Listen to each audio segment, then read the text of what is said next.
we really have to show up, guys. Sa pagkakaalam ko, this is gonna last for days. Inano na rin nila, nilagyan nila ng 2 container van yung daan papuntang Malacanang. Binlock na Dun rin sa nila. Ayala Bridge. Yes, takot na si Bongbong. Napaka-traffic na, Miss Joey, yung checkpoint kaliwat kanan na, well, kung marami tayo, ay yung mga ganyan lintanya ng mga Italians na hindi namin alam kung gaano katagal. If you're going to look at the rallies of the Italians, mga bakla, tumatagal ng araw yan. Hindi nyo kilala ang mga Italian. Hindi nyo kilala ang mga Italians. Days ang binibilang ng mga yan sa kalsada. Nasa Manila ka na ba nun, Yes. Pao, nung yung nag-rally sila sa Ortigas? Yes. Ma'am, walang placard. Rally ko Nasira na lang talaga yung ulo ng mga tao. Kasi ba't napaka-traffic? Hindi pa yan full force. Yes, from Hindi what pa. I know, dadami pa yan. May mga lilipad Dadami pa pa nga yan ng bonggang-bongga. Yung mga negosyong nahihirapan sa economic Correct. conditions natin ngayon. It's about time that you also make a stand. Yung mga government employees na nabubulukan na sa sistema ng gobyerno ngayon, it is also about time that you make a stand. 'Di ba? Ano to, hindi na natin pag-uusapan yung flood control? Correct. Pek-pek na lang ni Risa Ontiveros pag-uusapan natin araw-araw. Mga katangahan na lang niya, di ba? So, wala na sa realidad si BBM. Dinadala na tayo sa sariling mundo. Italian year, this movement is a surprise. Ang bilin ay binaba ng 1 a.m. Team bahay pa kami, walang bilin. And I think this is going to last a few days. Sabi ni Yan, EDSA is the central nervous system ng bansa. It's about that we paralyze it to send a strong message sa mga sa Malacanang. And I agree. Ma'am, bailable pa ba pag nahuli si Marcoleta? Hindi, kasi plunder eh. Plunder. Yan yung kinaso nila kay Jinggoy. Anong ginagawa ni BBM ngayon? Nagtatago sa Malacanang. Pilipinas, lumaban ka. Correct. Pilipino, lumaban ka. Kada takot mo, nagpapalakas ng loob yan ng mga buwaya. O, Bex! Alauna nagbaba ng order. 8,000 agad, alas 7 ng umaga. lumabas. Paano pa yung Siyempre, alauna, baka tulog pa yung ibang Iba, INC dyan. Ano pa lang nila, baka mamaya, makita pa lang nila yung tagubili ng mga alas 10 ng umaga. Di ngayon pala magpupuntahan yan, di ba? Ngayon pala magpupuntahan yung mga yan. So, kada pagbibigay ninyo at kada pag-enable ninyo sa bendalo nitong administrasyon na to, tumatapang sila lalo para nakawan tayo. Do you know that there will be a pasta party today? Yes. Huwag nyo nang palampasin ang pagkakataon na ito. Correct. Grabe ang taya dito ng INC. Samahan natin sila. And the call is very, very clear. Part of the movement is to support Senator Rodante Marcoleta. And kagaya nga nung bonfire natin kagabi, sinasabi ko na kung ikaw kasi yung nasa Malacanang, gugustuhin mo talaga na patahimikin si Rodante Marcoleta. Ang daldal. Ang dami sinasabi. And he's not going to stop. At kapag nagbitaw ng salita, si Rodante Marcoleta, may laman. Hindi putyo-putyo lang na argumento. 'Di ba? May punto talaga. Direct to the point. And it is really full of conviction. So ngayon, kapag kunwari kadebate mo si Marcoleta, whether sa plenaryo or sa public discourse, manginginig ka talaga. 'Di ba? Ganun kabigat yung salita ni Kadante. And I think what is being done to Rodante Marcoleta is something that is beyond the threshold of INC. And sa totoo lang, dapat beyond rin sa threshold nating lahat. Si Jinggoy, inisyuhan nila ng warrant of arrest, putyo-putyo yung proseso, parang, sige, talaga, Friday niyo palang pinail yung complete. Lunes, may warrant of arrest na si Jinggoy Estrada. 'Di ba? Pag hindi nagpakita ng numero sa EDSA ang INC at mamamayang Pilipino ngayon, tapos si Senator Marcoleta. Hindi lang si Senator Marcoleta ang matatapos doon. Tapos tayong lahat. Alam nyo kaya confident ang mga magnanakaw? Kasi marami tayong takot. Kasi ito sa mainstream media, they want to make it appear that INC is doing this for Rodante Marcoleta. And I think that they are gravely mistaken. Ang sinasabi ng INC is that mali yung ginawa nyo kay Rodante Marcoleta. That is an example na mali ang ginawa ninyo. So, ito ay isang form ng selective justice. INC also had spoken na hindi rin sila naluluguran do sa ginawa kay PRRD. 'Di ba? Hindi rin sila natutuwa do sa ginawa kay PRRD. Hindi rin sila natutuwa do sa ginawa sa impeachment. Ang sinasabi ng INC dito, while Rodante Marcoleta is beyond their threshold to accept, it moved them to their feet na lumabas at magrally sa EDSA and things like that. Pero hindi ito parang, hindi, ginagawa lang namin to for Rodante Marcoleta. Of course not. Yung ginawa kay Rodante Marcoleta is one of many series ng bendalo na ginawa nung administration. Kasi dina-downplay nila sa mainstream media. Kaya nga, nananawagan ako sa lahat ng mga kababayan natin na nasa abroad. Of course, you cannot be with us. Hindi kayo makakasama sa rally or whatever, ganyan. But, make sure that you are going to be felt online. We have a dying country. Sana lahat makiisa this time. Sobrang corruption ng pagpatay sa ating lahat.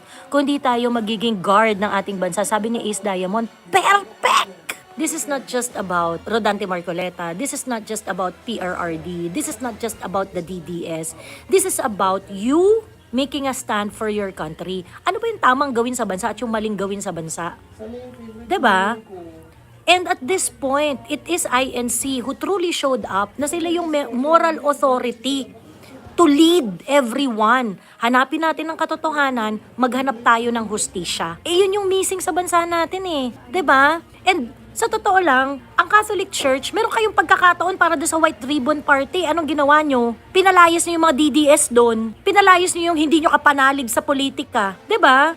Kung gusto nyo lumaban kayo hanggang dulo. 'Di ba? Kung mali si Bongbong, mali si Bongbong. Si Inday, ano bang ginawa nyo kay Inday? Kinasukasuhan nyo na eh. Grabe na nga yung paglaban na ginawa nyo kay Inday. Hindi kayo pinipigilan. Hindi kayo pinipigilan ng mga Duterte supporters to do what you are doing. 'Di ba? Binabantaan lang namin kayo. Sige, matatalo kayo sa eleksyon. Correct.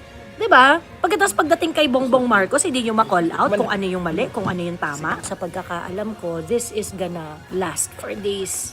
We really have to show up, guys. Well, ngayon, paralisado na yung EDSA, no? Problemado na nga si Problemado na nga si Tory, eh. Ngayon, no, medyo challenging yung pagpunta dahil nga marami ng mga blockages, eh, ganon. Tapos, inano na rin nila, nilagyan nila ng 2 container van yung daan papuntang Malacanang. Binlock na Dun rin sa nila. Ayala Bridge. Yes, takot na si Bongbong. Nagpauwi na rin sila ng mga tao sa Malacanang. Takot na si Bongbong. Putang ina mo ka. Kung confident ka na tama yung ginagawa mo, ang una mo dapat gawin, magpaliwanag ka. Mga kababayan, ito ang ginagawa ko para iahon ang bansa sa kahirapan. Sinasabi ba yun ni Bongbong? Hindi yung sinasabing putang ina niya. O pagkatapos ngayon, todo protekta ka sa puwet mo. 'Di ba? So huwag kayong matakot, huwag kayong madismaya. Ito yung hinihintay natin. Ito yung hinihintay natin na i-lead tayo ng mga tao at grupo na merong moral authority to tell us to do what is right. Parang INC na lang talaga ang last hope, ma'am. Sabi ni Nonoy Ricote. Well, if you had been listening to my live, okay, sinasabi ko na nga yan, na INC talaga yung merong moral authority to lead this. Not because marami sila, not because kaya nilang lumabas, but because INC had been very, very consistent in showing up whenever there are issues that are needed to be addressed in our country. Nasa istorya na INC. Napaka-traffic na, Miss Joey, yung checkpoint kaliwat kanan na, well, kung marami tayo, ayun, punta ka rally, ma'am. Oo. Surprise. Italian here, wala pa announcement sa amin kung gaano katagal, pero samahan nyo kami. Ay, yung mga ganyang lintanya ng mga Italians na hindi namin alam kung gaano katagal. If you're going to look at the rallies of the Italians, mga bakla, tumatagal ng araw yan. Hindi nyo kilala ang mga Italians. Hindi nyo kilala ang mga Italians. Days ang binibilang ng mga yan sa kalsada. Nasa Manila ka na ba nun, Yes. Pao, nung yung nag-rally sila sa Ortigas? Yes. Ma'am, walang placard. Rally ko Nasira na lang talaga yung ulo ng mga tao. Kasi ba't napaka-traffic? Tiklop si Lima doon, ma'am. Bahay de Lima. Oo, tiklop si Lima doon. Tapos talaga, ba't ang daming tao sa Mega Mall?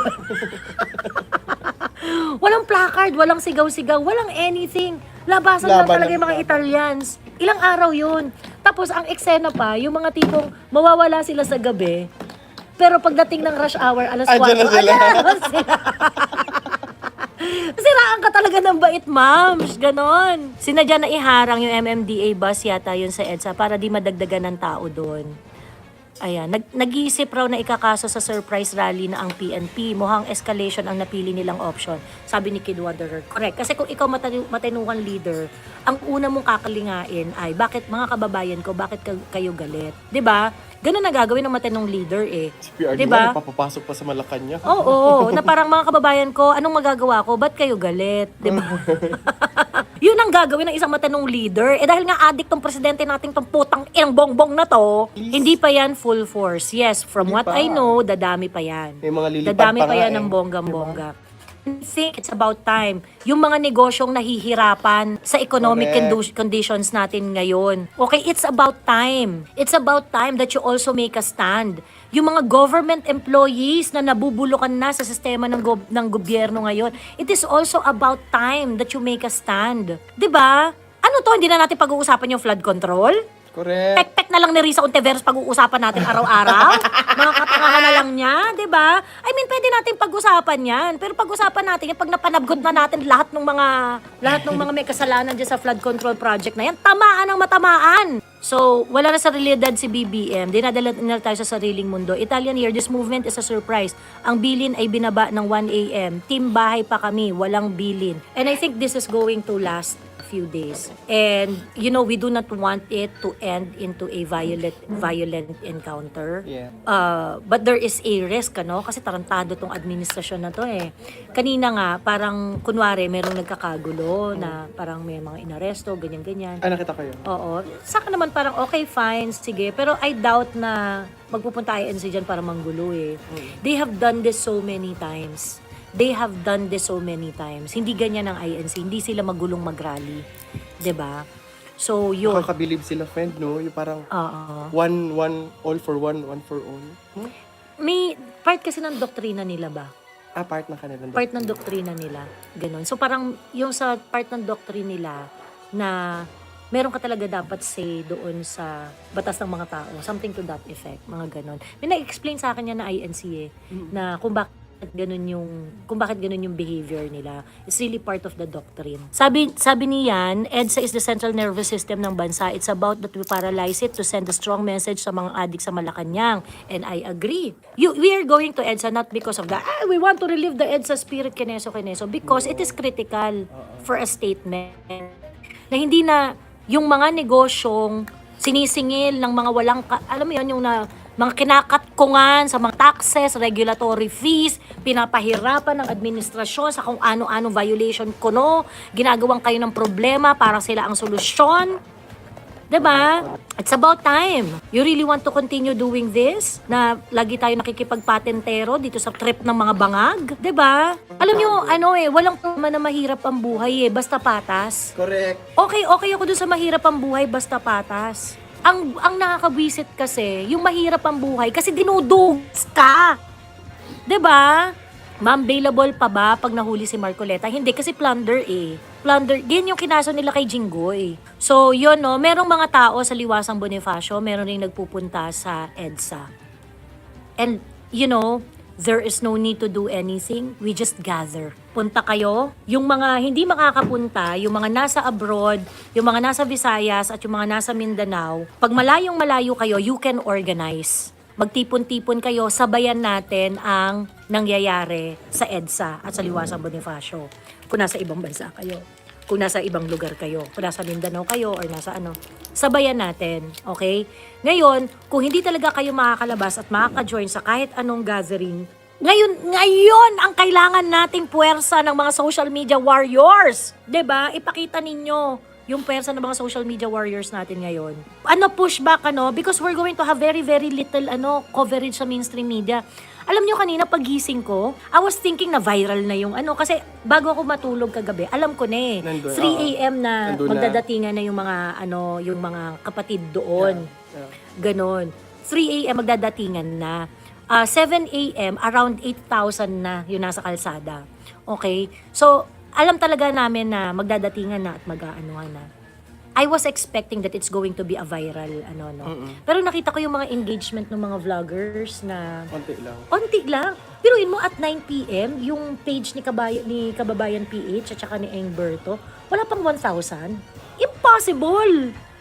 Binababa talaga nila. So talagang binababa talaga nila yung engagement, okay? Para hindi mag-spread. Para hindi mag-spread yung information. So yung mga social media warriors natin ngayon at yung mga yung mga vloggers, non-vloggers, share the information.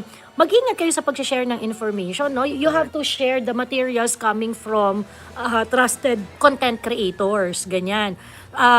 Kababayan PH, Engberto, both of them are on the ground. nandun sila mismo sa EDSA at nag-upload sila ng mga snippets ng mga ng mga nangyayari. Okay. So sa social media, paano natin ipaparamdam? BBM resign, BBM step down. Yes. Pumunta kayo sa lahat ng mga news sites, Help yung mga them. help them, 'di ba? Make a stand. Help them make us, 'di ba? Guys, wala tayong troll farm. Ang engagement natin Tayo ng lang. totoong mga galit Oo. sa administrasyon na to Correct. dahil na-frustrate tayo, okay? Ang totoong engagement manggagaling sa totoong tao. Hindi nila matatalo ang authenticity. Correct. Hindi nila matatalo ang authenticity. Miss Joey, hindi ko pa din maisip kung paano mapapali si BBM dahil lahat binayaran na nila. Tama ka, ma'am. Tayo lang, wala kang aasahan sa ibang ahensya. Correct, tayo lang magkakampi dito. Wala nang ibang magkakakampi dito. Tayo lang ang magkakakampi. Ma'am, instruct niyo po ang gaya namin kung anong pwedeng gawin sa social media. Post, pumunta kayo sa mga news sites, mag-post kayo doon, BBM resign, BBM step down. We are one in search of truth and justice. Hashtag we are one. O pagkatapos, pagka may mga news site, tapos yung mga nanlalait-lait sa iglesia, tulungan Push natin yung back. iglesia, push back. Huwag rin nating hayaan na balahurain nila yung iglesia ni Cristo ng ganun-ganun lang. Correct. Tangina nyo kayo, kaya nyo manindigan. Kung Correct. tangina, nananakawan na nga kayo, tikom pa rin bibig ninyo. Correct. Magsalita, Diba? mag-ingay. Pagkatapos kung pagsalitaan nyo iglesia, ganun-ganun Ganun na lang. Yes, hashtag we are one, hashtag BBM resign. Sabi ni Yun ang ano Monsef natin. Smith, ito na ang last chance natin guys. Punta na kayo na lang ang kulang. Correct. Take a photo of you and your family. We are one, BBM resign. Ano ang panawagan ng iglesia? Ang sabi ng iglesia, wala namang problema ang iglesia. Kung gusto nyong i-implement ang batas, i-implement nyo ang batas. Pero i-implement nyo yung batas para sa katotohanan at sa hustisya, hindi para pagtakpan yung mamali. 'Di ba? Ngayon, ikaw BBM, magko-commit ka ba for in doing that? Anong ginagawa ni BBM ngayon? Nagtatago sa Malacanang. Ba't ayaw mo sagutin yung ng iglesia? E di kung hindi mo kaya sagutin, mag-resign ka. 'Di ba? Pilipinas, lumaban ka. Correct. Pilipino, lumaban ka. Kada takot mo, nagpapalakas ng loob yan ng mga buwaya. Have a skin in the game. Yung mga sakripisyo natin na maliliit, pag pinagsama-sama yan, makapagpabago ng bansa. Kaya huwag yung awayan, no? Yung iba na parang, mga keyboard warrior kayo, social media. Alam nyo, okay lang yan. Walang problema yan. Ang importante, mag-ambag ka. 'Di ba? Alam nyo, may mga nagko-comment nga doon sa, ma'am, PWD ako, hindi ako makakalabas sa rally, ganyan-ganyan. Pero asahan mo ko na babanat ako sa social media. Ay, bet yan, 'di ba? So, huwag kayong mag-away, do not ask others to do what you are doing. Ang importante, may ambag ka sa kahit anong pamamaraan, kahit anong anyo. Pero, of course, syempre, kung nasa Metro Manila kayo, ang gusto natin, mag-join na kayo. Tama. 'Di ba? Samahan natin. Miss Joey, mahirap naman yung buhay noon, PRRD admin, may pandemic pa, pero okay kung madaming tao kasi nakita nila may fairness at maayos yung pamamalakad niya. Yun nga yung pinupunto natin dito. 'Di ba? Walang problemang sa totoo lang, of course, gusto natin na maalwang buhay. Pero, pinagtatrabahuhan yung maalwang buhay eh. At Correct. hindi tayo pare-parehas ng starting point. Ang ganda ko dito sa... Kaya nga. May walang filter yan Oo, ganyan dapat. Tayo, aktivista and at the same time, maganda. 'Di ba? That's the DDS brand of activism. Ganon. Dapat habang aktivista, maganda din. Correct, diba? correct. O Bex, alauna nagbaba ng order. 8,000 agad, alas 7 ng umaga. Lumabas. Paano pa yung Siyempre, alauna, baka tulog pa yung ibang Iba, INC dyan. Ano pa lang nila, baka mamaya, makita pa lang nila yung tagubili ng mga alas 10 ng umaga. Di ngayon pala magpupuntahan yan, di ba? Ngayon pala magpupuntahan yung mga yan. So, kada pagbibigay ninyo at kada pag-enable ninyo sa bendalo nitong administrasyon na to, tumatapang sila lalo para nakawan tayo. So, Joey, may post si Lacson. Ituloy daw ni Bonjing ang mga kaso. Dinidisregard niya rally sa EDSA. Labas tayo, all religion, all Filipinos. Yes! Oh, gusto ko yun. Yes! All And ganito, religion, no? all Filipinos. At ito, no? Correct. Tinatry nilang i-downplay that this is just Correct. an INC event. Correct. No! INC is leading this and we are joining them. Correct. INC is leading this and we are joining them. So, gusto nilang i-downplay, no? INC lang yan, ganyan-ganyan. Magpakita tayo. Andun na sila Mike Defensor. Andun na yung mga Duterte supporters nandun sa EDSA. Full support dito sa pagkilos ng INC. Oras na. Papunta na po ang mga galing sa province, 27K po yung taga Visaya. Samahan nyo kami, pinipigilan nila ang mga Italian. Correct. Ayan, sana zero remittance din OFWs. You know, any form of protest that you can do at this point to be one in spirit with what is happening right now, do it. Do it. Tama. Gusto lang naman natin dito magprotesta eh. 'Di ba? Gusto lang naman namin dito pakinggan tayo ngayon. Kung di mo kami pakinggan, putang ina mo ka, mag-resign ka na. Correct. 'Di ba? Alis ka na diyan.